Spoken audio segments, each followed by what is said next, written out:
என்ன மீன் வியாபாரத்தை ராத்திரி பண்ண ஆரம்பிச்சிட்டியா? ராத்திரி யார் மீன் வைப்பா? அதெல்லாம் இல்ல வானரி.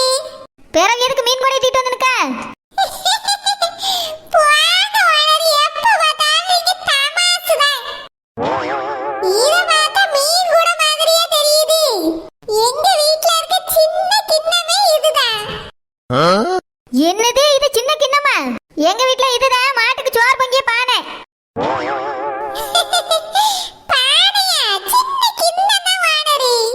ஆமா கிண்ணம். சரி இந்த கிண்ணத்தை எடுத்துட்டு எதுக்கு இங்க வந்திருக்கா? அது ஒண்ணு இல்ல வானரி, சம்மந்திய பார்த்து நலம் விசாரிக்க போறியா? அதுவும் கொஞ்சம் விசாரிக்கணும். வேற என் பியாத்தி எங்க வீட்ல வச்ச கறியில சாப்பிடவே மாட்டேங்க வானரி. ஓ அதனால அத சம்மந்தி என்ன கறி வச்சிருக்கான்னு பார்த்துட்டு கொஞ்சோல என் பியாத்திக்கு மட்டும் வாங்கிட்டு போலாமேன்னு ஒரு கிண்ணத்தை தூக்கிட்டு வந்தேன். இது சின்ன கிண்ணம், இதுல பேத்திக்கு குழம்பு கொண்டு வந்தா. இங்க பாரு மீன்காரி, இதுல 10 குடும்பம் சாப்பிடல குழம்பு வாங்கியாச்சுனா. ஒரு பச்சை பிள்ளைக்கு குழம்பு வாங்க கொண்டு வர கிண்ணமா இது? இதுல குழம்பு வாங்கிட்டு போய் பிள்ளைக்கு சோறு விட்டு போறியா இல்ல தூக்கி போட்டு நீச்சல் அடிக்க விட போறியா? வானரி, எங்க வீட்ல வேற சின்ன கிண்ணமே எனக்கு டக்குனு கிடைக்கல வானரி. அதான் கையில கிடைச்சதை எடுத்துட்டு ஓடி வந்துட்டேன். என் பியாத்தி வேற அங்க பசியில அழுதுட்டு கிடக்கா வானரி. ஆமா உன் வீட்ல என்ன கறி வச்சா? அது இன்னைக்கு கறி வைக்கல. அப்போ நேத்து வச்சதா? நேத்து கறி வைக்கல வானரி. பேத்தி எடுப்பா மீன்காரி, கறியே வைக்கலன்னு சொல்லு. அது என்ன நான் வச்ச குழம்பு பேத்தி சாப்பிட மாட்டேங்கன்னு சொல்லியா? என்ன மீன்காரி கதை விடுறியாட்டா கதை? இல்ல வானரி, இப்பலாம் நான் கறி வச்சா என் பியாத்தி சாப்பிட மாட்டேங்கல. அதனால சம்மந்தி கிட்ட தான் குழம்பு வாங்கி சம்மந்தி கிட்ட பியாத்திக்கு மட்டும் கொஞ்சோல கொடுங்கன்னா வீ தர மாட்டாவே, எல்லாருக்கும் சேர்த்து தந்துருவாவ. சரி எதுக்கு நம்ம வீட்ல தனியா கறி வச்சு கஷ்டப்பட்டுக்கிட்டு, அதான் சம்மந்தி கிட்டே வாங்கிட்டு போலாமேன்னு சட்டியை தூக்கிட்டு வந்துட்டேன். அத முதல்ல சொல்ல வேண்டியதானே பேத்தி எடுப்பா மீன்காரி. எங்க அம்மா தினமும் அண்டால குழம்பு வைக்கல என்னன்னு பார்த்தேன். இப்பதானே தெரியுது நீ சோத்து பண்ணி கொண்டு வந்து குழம்பு வாங்கிட்டு போற நீ. வானரி, நித்தலாம் கிடையாது வானரி, என்னைக்காவதுதான். அதுவும் பிள்ளைக்காகதான். பிள்ளைக்காக நீ எங்க அம்மையை தொல்லை பண்ணிட்டு இருக்கா நீ மீன்காரி. இந்த சட்டியில குழம்பு வாங்கிட்டு போனா 2 நாளைக்கு வரும். அதனால 2 நாள் கழிச்சு குழம்பு வாங்க வரியா? இத்தனை நாள் நான் இதை கவனிக்காமல இருந்திருக்கேன். வானரி, முன்னால இதெல்லாம் கிடையாது. உங்க சித்தி வீட்டை விட்டு போனாவல்ல, அதுக்கு பிறகுதான் சம்மந்தி நிறைய குழம்பு வச்சிருக்கே, முன்னால மாதிரி கம்மியா வைக்க முடியலன்னு சொன்னாவே. எதுக்கு கவலைப்படுறியே, நிறையவே வைங்க, நான் வாங்கிட்டு போறேன்னு சொல்லிட்டு வாங்கிட்டு போயிட்டு இருக்கேன். அது எப்படி கொஞ்சம் கூட கூச்சமே இல்லாம நீ பேசிட்டு இருக்க மீன்காரி? நீ குழம்பு கடன் வாங்கிட்டு போற மாதிரி பேசல. எங்க வீட்ல இருக்க குழம்பு வாங்கிட்டு போய் எங்களை காப்பாத்துற மாதிரி பேசிட்டு இருக்க நீ. வானரி, சம்மந்தி நிறைய குழம்பு வச்சிருக்கியாவே, அது வேஸ்டா போயிரும்ல. அதை தூக்கி கொண்டு போய் தூர ஊத்துற வேலையே உங்களுக்கு இல்ல. நான் வாங்கிட்டு போயிட்டா உங்களுக்கு வேலை ஈஸி ஆயிரும்ல. இதுக்கு எங்க அம்மா குழம்பு வைக்காமலே இருக்கலாம். உனக்குலாம் ஊத்தி பானை நிறைய சட்டி நிறைய தந்து எங்க அம்மா குழம்பு வச்சு கஷ்டப்படாம இருக்கலாம். இப்ப பார் மீன்காரி, நாளையில இருந்து நான் தான் குழம்பு வைக்க போறேன். நீ சட்டி பானையில தீட்டு இந்த பக்கம் குழம்புக்கு வரக்கூடாது. வானரி, இத்தனை வருஷம் குழம்பு வச்ச கையை காலம் எப்படி சும்மா இருக்கும்? உங்களுக்கு எதுக்கு வீண் ஜாம? சம்மந்தியே செய்யட்டும். ஆவியதான் நல்லா செய்வாவ தருவாவே. இங்க பார் மீன்காரி, நாளையில இருந்து நான் தான் சமைக்க போறேன். எங்க அம்மைக்கு நாளையில இருந்து ரெஸ்ட். எனக்கு குழம்பு வாங்கக்கு பானை தீட்டு இந்த பக்கம் வந்தா 3 முடிய கட்டு பண்ணி விடுவேன். வாங்க வானரி, நான் சம்மந்தி கிட்ட போய் பேசிக்கிடி. பேசு மீன்காரி, சம்மந்தி கிட்ட இன்னைக்கு ஒரு நாளைக்கு பேசிக்க. நாளையில இருந்து பானையோட வந்து யார்கிட்ட பேசியா நானும் பாக்கேன். நிக்கேங்க, என் நண்பே, நீ இன்றி நான் இல்லை. மீண்டும் மீண்டும் மீண்டும் நீதான் இங்கு வேண்டும். உந்தன் அன்பு இல்லாது எந்தன் ஜீவன் வாழாது. நீ எங்கே என் நண்பே, நீ இன்றி நான் இல்லை. சாமி, என்னாச்சு சாமி உனக்கு? எப்ப பார்த்தாலும் சோகமா ஒரு இடத்துல உட்காந்துட்டு பாட்டு பாடிட்டே இருக்கா? எப்பவுமே ஜாலியா துள்ளி குச்சிட்டே திரிவ. என்னாச்சு உனக்கு? ஏன் இப்படி இருக்க? ஓ காட், நீ அப்படியே செட்டு தானே. என் மனசு யாரும் புரிஞ்சுக்கிட மாட்டியே. இவ்வளவு நாளா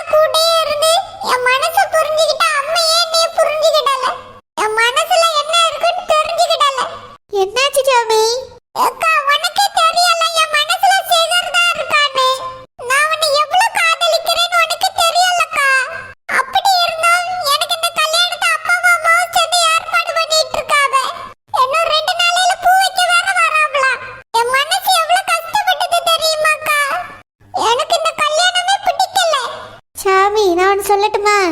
சேகர் உன்னை லவ் பண்ணலல்ல? அதெல்லாம் லவ் பண்றா. எனக்கு இந்த மாதிரி மாப்பிள்ளை பார்த்துட்டாவன்னு சொன்னா அவ எவ்வளவு தெரியுமா கோவப்பட்டா. சரி, நீங்க தான் என்ன காதலே சொல்லிக்கிடலல்ல? சொல்லல, ஆனா ஒருத்தர் மனசுல ஒருத்தர் தான் இருக்கும். என் மனசுல அவன், அவன் மனசுல நானும் தான் இருக்கோம். இது எனக்கும் தெரியும், அவனுக்கும் தெரியும். சரி சோமி, ஆனா காதலிக்கல ரெண்டு பேரும். காதல் சொல்லவே இல்ல. அப்படியே நீ சொன்னாலும் ஏத்துப்பானோ ஏத்துக்க மாட்டானோ? அவங்க வீட்டுக்கு வர அவன் பயப்படுற பையன். அதனால செட் ஆகாதுன்னு தான் எனக்கு தோணுது. நீ பேசாம வீட்டுல பார்த்த பையனை கல்யாணம் பண்ணிக்கியே. உன் வாழ்க்கையும் நல்லா இருக்கும், அப்பா அம்மாவும் நிம்மதியா இருப்பாங்க. உன் கல்யாணத்துக்காக தான் அப்பா இவ்வளவு கஷ்டப்பட்டுட்டு இருக்காங்க. இப்ப அங்க இருந்து வந்ததே இதுக்காக தான். நீ வேண்டாம் சொல்லாத சோமி, நல்ல பையன் தான், நல்ல இடம் தான், கல்யாணம் பண்ணிக்கோ, நல்லா இருப்ப. அரேஞ்ச் மேரேஜ் பண்ணிட்டு உனக்கெல்லாம் லவ் பத்தி என்னக்கா தெரியும்? என் மனசுல என்ன இருக்குன்னு உனக்கு எப்படி புரிய வைப்பேன்? எனக்கு அக்கா தானே நீ. எனக்கு ஏதாவது ஒரு நல்லது பண்ணி இருக்கியா? தயவு செஞ்சு இந்த கல்யாணத்தையாவது நிறுத்தா. ப்ளீஸ் அக்கா. நானும் அம்மா வந்து கூட்டாரத்துல எவ்வளவு கஷ்டப்பட்டேன் தெரியுமா? அப்ப கூட எனக்கு யாருமே ஹெல்ப் பண்ணல, நான் கேட்கவும் இல்ல. இந்த விஷயத்துலயாவது எனக்கு ஹெல்ப் பண்ணிக்கா. சோமி, நீங்க கூடாரத்துல கடந்ததுக்கு அந்த பையன் தானே காரணம். ஏக்கா, அதெல்லாம் பழைய கதை. ப்ளீஸ், நான் இப்ப ஒரு ஹெல்ப் கேக்குறேன். எனக்காக நீ ஹெல்ப் மட்டும் பண்றியா? அப்பாட்ட பேசி இந்த கல்யாணத்தை நிறுத்துக்கா. ப்ளீஸ்க்கா, எனக்காக கொஞ்சம் சப்போர்ட் பண்ணி பேசு. நான் உன் தங்கச்சி தானே. என்னால அவனை கல்யாணம் பண்ணிட்டு சந்தோஷமா வாழ முடியாது. சரி சோமி, அழாத. உனக்காக நான் அப்பாட்ட பேசுறேன். வாக்கா, இப்பயே போய் பேசுவோம். இப்பவே வா. ஆமா, ஞானத்தை கடத்தாண்டா. அப்படியே 2 நாள்ல வந்து பூ வச்சிருவோம். அதுக்குள்ள பேசலாம் வா. என்ன சொல்றது அப்பாட்ட? எனக்கு கல்யாணம் பிடிக்கலன்னு சொல்லு. மாப்பிள்ளை பிடிக்கலன்னு சொல்லி எதையாவது சொல்லுக்கா, வா போவோம். சரி சோமி. எப்பா? என்னம்மா, இன்னும் 2 பேருக்கும் தூக்கம் வரலையா? இல்லப்பா. பிள்ளைங்கம்மா தூங்கிட்டாளா? அப்பயே தூங்கிட்டாப்பா. நாங்க உங்ககிட்ட கொஞ்சம் பேசணும். என்னம்மா, என்ன விஷயம் சொல்லுமா. எப்பா, என்னம்மா? அது வந்து தங்கச்சிக்கு கல்யாணத்துல இஷ்டம் இல்லையா? என்னது, இஷ்டம் இல்லையா? சுவாமி, என்னம்மா? எப்பா, எனக்கு இப்போதைக்கு கல்யாணம் பண்ணிக்கிட்டவே இஷ்டம் இல்ல. நான் நிறைய சாதிக்கணும், சாதனை படைக்கணும், நிறைய சம்பாதிக்கணும், அம்மாவையும் உங்களையும் நல்லா பார்த்துக்கிடணும். அதுக்கு பிறகுதான் கல்யாணம். கல்யாணம் முடிச்சிட்டு கூட சாதிக்கலாமா? கல்யாணம் முடிச்சு போன பிறகு கூட அப்பா அம்மாவை பார்க்கணும்னு நினைச்சா பார்த்துக்கிடலாம். நீ பார்க்கணும்னு அவசியம் இல்லை. அப்பாவும் அம்மாவும் அக்கா கூட போய் இருக்க போறோம். நீ நல்லபடியா அந்த வீட்டுல வாழ்ந்தாலே எங்களுக்கு போதும். இல்லப்பா, நான் சொல்றது உங்களுக்கு புரியல. இங்க பாருமா, அப்பாக்கு எல்லாம் புரியுது. எப்பா, அது வந்து தங்கச்சிக்கு இந்த மாப்பிள்ளைய பிடிக்கலையா? ஏன், இந்த மாப்பிள்ளை பையனுக்கு என்ன குறைச்சல்? எவ்வளவு அழகா இருக்கான். அன்னைக்கு பொண்ணை மட்டும் தான் பார்த்துட்டு போனாவே, பூ கூட வைக்கவே இல்லை. அதுக்குள்ள உங்க மகன் நம்பர் தாங்க, நான் பேசணும்னு சொன்னாரு. நான் தான் அதுக்குள்ள பேசக்கூடாது, பூ வச்ச பிறகு பேசிக்கிடலாம்னு சொல்லி வச்சிருக்கேன். அந்த அளவுக்கு பிள்ளை மேல பாசமா இருக்காரு இப்பவே. இப்படிப்பட்ட மாப்பிள்ளைய பிடிக்கலையாமா? ஏன் அவர் படிக்கலையா, இல்ல நல்ல வேலையில இல்லையா, இல்ல அழகாதான் இல்லையா? நல்ல மனுஷன், நல்ல பையன், நல்ல குடும்பம். கல்யாணம் பண்ணிட்டு போனா சந்தோஷமா இருப்பா. ஆனா எல்லாம் சரியாயிரும். இல்லப்பா, அவ தானே கல்யாணம் பண்ணிக்கிட போறா, பிடிக்கலன்னு சொல்றா. இங்க பாருமா, எல்லாரும் புடிச்சு போய் கல்யாணம் பண்ணிக்கிட்டது இல்ல. கல்யாணத்துக்கு அப்புறமா தான் பேசி பழகி ஒருத்தருக்கும் பிடிக்கும். அந்த மாதிரி கல்யாணம் பண்ணிட்டு போன பிறகு அதெல்லாம் பிடிக்கும். இப்பயே பிடிக்கணும்னு அவசியம் இல்லை, கல்யாணத்துக்கு அப்புறம் கண்டிப்பா பிடிக்கும். எப்பா, இங்க பாருமா, வயசு பிள்ளையாச்சேன்னு கை நீட்டாம இருக்கேன். சும்மா தேவையில்லாம நீ டென்ஷன் பண்ணி விட்டுட்டு இருக்காதம்மா. போங்க, 2 பேரும் உள்ள போய் தூங்குற வேலையை பாருங்க. நீ கல்யாணம் பண்ணிட்டு போய் சாதனை பட, என்ன வேணாலும் பட. அப்பா அதை பத்தி கேட்கவே மாட்டேன். ஆனா இப்போ உனக்கு கல்யாணம் பண்ணியே ஆகணும். ரோசி, என்னம்மா, நீ உன் தங்கச்சி சப்போர்ட் பண்றியோ? சீச்சி, இல்லப்பா. அவதான் கேட்க சொன்னாதான் சும்மா வந்து கேட்டேன். இங்க பாருமா, இந்த கல்யாணம் நடந்தே ஆகணும். அப்பதான் உங்க அப்பாவும் நிம்மதியா இருக்க முடியும், உங்க அம்மையும் நிம்மதியா இருக்க முடியும். இந்த காலத்துல ஒரு பைசா கூட வரதட்சணை வேண்டாம், பொண்ணு மட்டும் கட்டித்தாங்கன்னு சொல்றது எவ்வளவு பெரிய விஷயம் தெரியுமா? அந்த அளவுக்கு நல்ல குடும்பமோ நல்ல மாப்பிள்ளையோ நம்மளுக்கு கிடைச்சிருக்கு. இத எக்காரணத்து கொண்டோ விட்டுறக்கூடாது. இதை விட்டோம்னா இந்த அளவுக்கு நல்ல மாப்பிள்ளை எப்பவுமே கிடைக்காது. அதனால நான் சொல்றது புரிஞ்சுக்கிடுங்க. எப்பா, நான் சொன்னதுதான், அந்த பையன் கூட தான் உனக்கு கல்யாணம் நடக்கும். உன்னை நினைச்சி நினைச்சி உருகி போனேன் மெழுகா. நெஞ்ச உதைச்சி உதைச்சி பறந்து போனா அழகா. உன்னை நினைச்சி நினைச்சி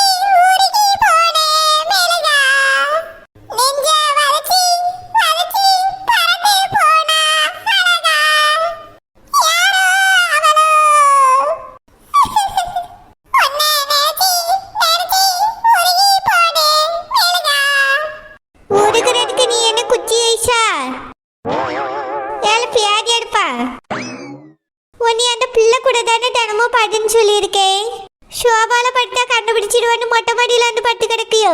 பாட்டி நான் கொஞ்ச நேரம் இங்க படுத்துட்டு அப்புறமா உள்ள போய் படுத்துக்கிறேன். நீங்க போங்க பாட்டி, போய் படுத்து தூங்குங்க.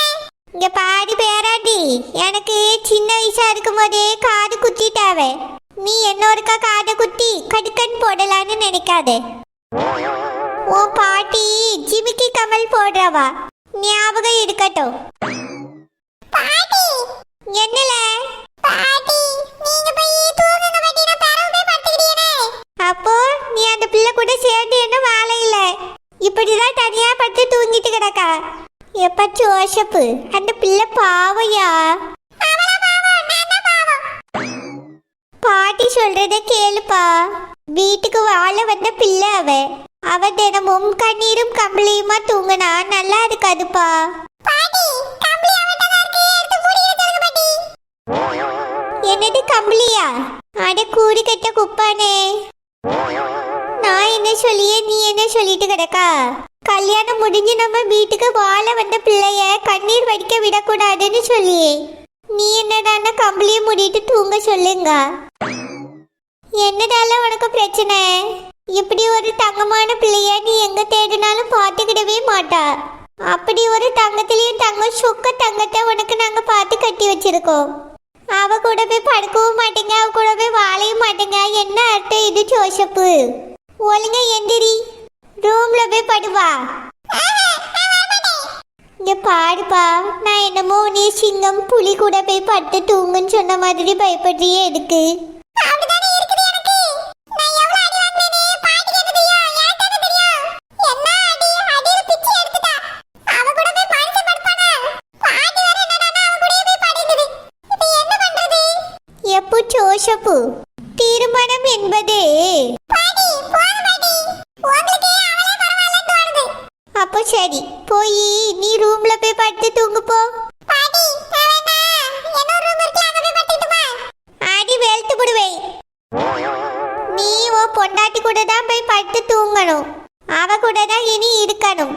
எழுந்துரு. இல்ல பாட்டி. என்னல இல்ல பாட்டி நொல்ல பாட்டின்னுகிட்டு எழுந்துருன்னே. பாட்டி அந்த பிள்ளை கஷ்டத்துல இருக்குன்னு நினைக்கிறேன். கஷ்டமா? என்ன கஷ்டம்? அது வந்து பாட்டி திடீர்னு அந்த பிள்ளை கல்யாணம் ஆயிட்டலாம் என் கூட. அதான் இனி பிடிக்கலையானுமோ தெரியல பாட்டி. சீச்சி, அப்படிலாம் இருக்காது. உன்னைய போய் யாருக்காவது பிடிக்காம போகுமா? தம்பி சேகரை விட நீ தான்ப்பா நல்லா அழகா கலையாவும் இருக்கா. அப்படி இருக்கும்போது அந்த பிள்ளைக்கு உன்னைய கண்டிப்பா பிடிக்கும். இல்ல பாட்டி, எனக்கு என்னமோ பிடிக்கலன்னு தோணுது. ஏன்பா அப்படி சொல்லியா? வேணும்னா வா, நான் அந்த பிள்ளைய எழுப்பி என்னை அதுன்னு கேட்கேன். இல்ல பாட்டி, எனக்கு என்னமோ அந்த பிள்ளைக்கு என்னைய பிடிக்கலன்னு தான் தோணுது. அதனால தான் நான் வெளிய வந்து படுத்தேன் பாட்டி. ஐயா பேராண்டி, கணவன் மனைவி என்பது போதும் பாட்டி, போதும். இவன் வேற ஒருத்த எதையுமே உருப்படியா சொல்ல மாட்டேங்க. காது கொடுத்து கேட்குற சக்தி உனக்கு ரொம்ப கம்மியா இருக்குப்பா. முதல்ல காது டாக்டரை போய் பாரு. நான் பாத்துக்கிறேன் பாட்டி, நீங்க போய் தூங்குங்க. இப்ப நீ ரூபி ரூம்க்கு போக போறியா இல்லையா? பாட்டி அந்த பிள்ளைக்கு என்னைய பிடிக்கல பாட்டி, கோவப்படியா? என்னது ரூபி கோவப்பட்டாளா? சீச்சி, அப்படிலாம் இருக்காதுப்பா. அவ ஒரு பூ மாதிரி. ஒரு பூவை கூட அவளால கஷ்டப்படுத்த முடியாது. ஏன் ஒரு சிறிய எறும்புக்கு கூட வலிக்க கூடாதுன்னு நினைப்பா. அந்த அளவுக்கு மென்மையா பேசுவா, மென்மையா நடப்பா. அப்படிப்பட்ட ஒருத்தியா உன்கிட்ட கோவப்பட போறா? பாட்டி என்னமோ ஏதோ தெரியல பாட்டி, அந்த பிள்ளைக்கு என்னைய பிடிக்கல. சீச்சி, அப்படிலாம் இருக்காது. நீ தான் ஏதோ தப்பா புரிஞ்சுக்கிட்டா. நான் சரியா தான் புரிஞ்சிருக்கேன் பாட்டி, அந்த பிள்ளைக்கு என்னைய பிடிக்கல. நீங்க நான் அந்த பிள்ளையை கேட்டு பாருங்க. அப்படியா? சரிப்பா வா, நம்ம ரெண்டு பேரும் போய் கேட்கலாம். ஐயோ நான் வரல. எதுவா இருந்தாலும் நீங்களே போய் கேளுங்க. வாப்பா, ரெண்டு பேரும் போவோம். இல்ல பாட்டி, நீங்களே போய் அவளுக்கு என்னன்னு கேளுங்க. நான் எங்கேயும் வரல. சரிப்பா, நான் போய் பேசிட்டு வந்துட்டு உன்னைய கூட்டிட்டு போறேன். என்னது? பேசிட்டு வந்துட்டு மறுபடியும் ரூம்ல கூட்டிட்டு போதா? ஐயோ இதுக்கு மேல இங்க வரக்கூடாது, பாட்டி கண்டுபிடிச்சிட்டாங்க. எஸ்கேப்.